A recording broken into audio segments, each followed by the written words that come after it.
Hello viewers, কেমন আছেন সবাই? আশা করি ভালো আছেন। বিপ্লব আই টেকের পক্ষ থেকে অনেক অনেক শুভেচ্ছা ও অভিনন্দন জানাচ্ছি। আজকে জিমেলের একটি গুরুত্বপূর্ণ টিপস এন্ড ট্রিক্স নিয়ে আবারও আপনাদের সামনে হাজির হয়েছি। আজকে আমি আপনাদের দেখাবো যে কিভাবে আমরা জিমেলে একটা ফাইল অ্যাটাচ করতে পারি এবং সেই অ্যাটাচ করা ফাইলটাকে আমরা সেন্ড করতে পারি আমাদের নির্দিষ্ট একটি জিমেল আইডিতে। তো চলুন তাহলে কথা না বাড়িয়ে আজকের টিউটোরিয়ালটি শুরু করা যাক।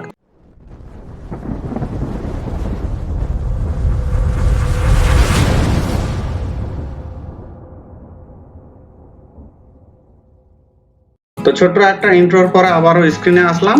তো আজকে আমরা দেখব যে কিভাবে একটা ফাইল আমরা আমাদের জিমেলে অ্যাটাচ করতে পারি, অর্থাৎ সেই ফাইল অ্যাটাচ করে কোনো একটা নির্দিষ্ট জিমেল আইডিতে সেটা সেন্ড করতে পারি, সেই বিষয়টি আজকে আমি আপনাদের দেখাবো।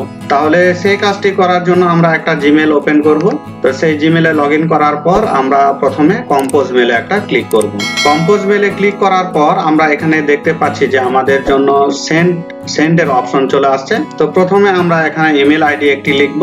লেখার পরে আমরা এখানে সাবজেক্ট দিব।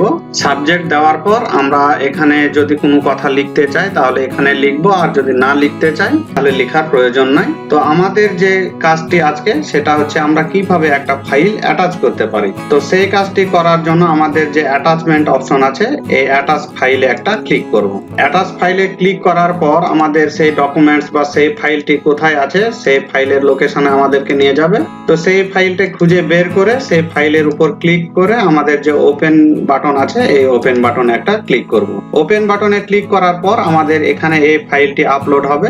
আপলোড হওয়ার পরে আমরা এটাকে পাঠাবো। তাহলে এটাকে পাঠানোর জন্য আমাদের সেই সেন্ড অপশন আছে, এই সেন্ড অপশনে একটা ক্লিক করব। সেন্ড অপশনে ক্লিক করলে আমাদের এখানে লেখা দেখতে পাচ্ছি যে মেসেজ সেন্ড। যদি আমরা আনডু করতে চাই, আবার ফিরিয়ে আনতে চাই, আনডু করতে পারবো, এবং মেসেজ যদি দেখতে চাই তাহলে ভিউ মেসেজে ক্লিক করে মেসেজটাকে দেখতে পারবো। এবং সেটা আমাদের ফাইলটি গেল কিনা সেটা চেক করার জন্য আমরা আমাদের মেনু অপশন থেকে সেন্ড অপশনে ক্লিক করব। সেন্ড অপশনে ক্লিক করার পরে আমরা এই যে দেখতে পাচ্ছি যে এখন সময়, যে সময়ে আমরা মেলটা পাঠালাম সেটা এখান থেকে আমরা সেটা পাঠিয়ে দিয়েছি, আমরা এখানে দেখে নিতে পারবো। তো এইভাবে আমরা একটা ফাইল অ্যাটাচ করে আমরা আমাদের মেলগুলো পাঠাতে পারবো আমাদের নির্দিষ্ট ইমেল আইডিতে। তো ভিডিওটা যদি আপনাদের ভালো লাগে অবশ্যই ভিডিওটাতে একটা লাইক করবেন, এবং কোনো প্রশ্ন থাকলে আমাকে কমেন্টে জানাবেন। সর্বোপরি চ্যানেলটা সাবস্ক্রাইব করে পাশের বেল আইকনটি প্রেস করে আমার সাথে থাকবেন। তো আপনারা সবাই ভালো থাকুন, সুস্থ থাকুন। আজকে এ পর্যন্তই। ধন্যবাদ সবাইকে।